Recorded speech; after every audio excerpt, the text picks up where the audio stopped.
Welcome in, and thanks for joining us for the latest WHHI Daily News, where we strive to bring you more Lowcountry news more often. I'm Bob Stevens. While large parts of the nation are suffering through record droughts, much of South Carolina, as you might have guessed, has gotten too much rain, especially early in the summer, and we're now dealing with crop losses that'll drive up prices at your grocery store. Watermelons, peaches, and blueberries are among the produce we are losing because of the rainy summer following a spring freeze in March, and then followed by a dry April. Some crops were completely wiped out. Some had production cut by as much as 75%. To catch up with its chronic flooding problems after the town gets heavy rains, the city of Beaufort would have to spend more than its annual operating budget for the next year. A recent study done on the drainage issues across 200 acres of downtown Beaufort that get flooded by hurricanes, king tides, and heavy rains will cost $28 million, even after completion of the $6.5 million Mossy Oak stormwater project this past year. The study recommends 28 projects with a $28.3 million price tag. That's more than the $27.6 million town operating budget. The city's going to try to bite off this thing in chunks. They've applied for an $18 million grants from the state and federal government to at least get started with the two biggest projects, and has also set aside $4 million in COVID relief money for stormwater work. Alec Murdaugh is in more trouble with the law as grand juries learn more about his financial entanglements. He's now been indicted on charges that he stole $175,000 from his old law firm and that he cashed a check for over $120,000 that should have gone to one of his brothers. If you're keeping score, that's now 18 different indictments and 90 separate charges worth over $8.7 million. Also, two other alleged accomplices of Murdaugh, Spencer Roberts and Jerry Rivers, have been indicted on various charges.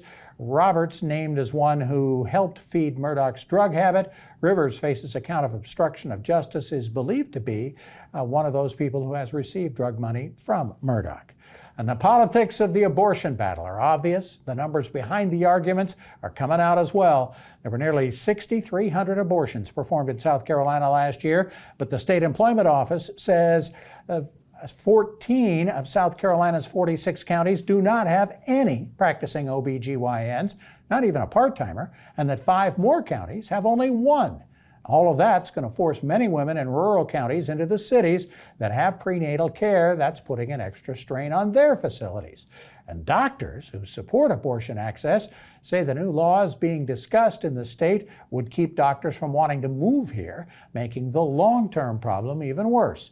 Abortion opponents in the legislature, though, are promising better prenatal care and enough service to deliver all those new babies expected under the proposed new laws. For more information on these and other Lowcountry stories, visit the sources listed on your screen. Justin Jarrett now has an update and a kind of a wrap-up what he saw from week 0, the first high school football week.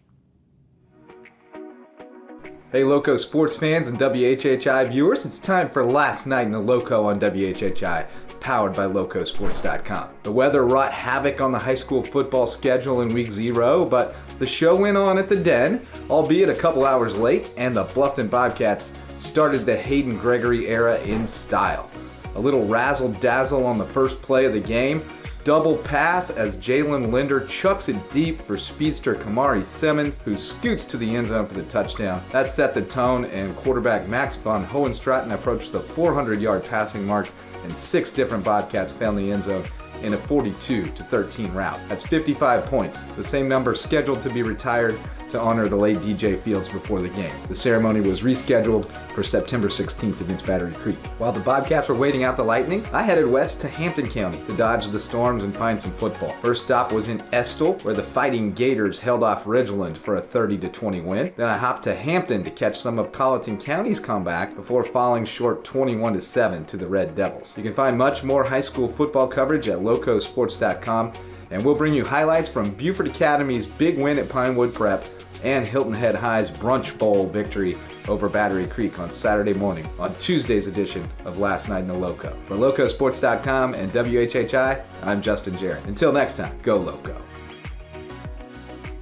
When we come back on the WHHI Daily News, Hilton Head Mayor John McCann with some interesting news and more of an explanation on why he's not running.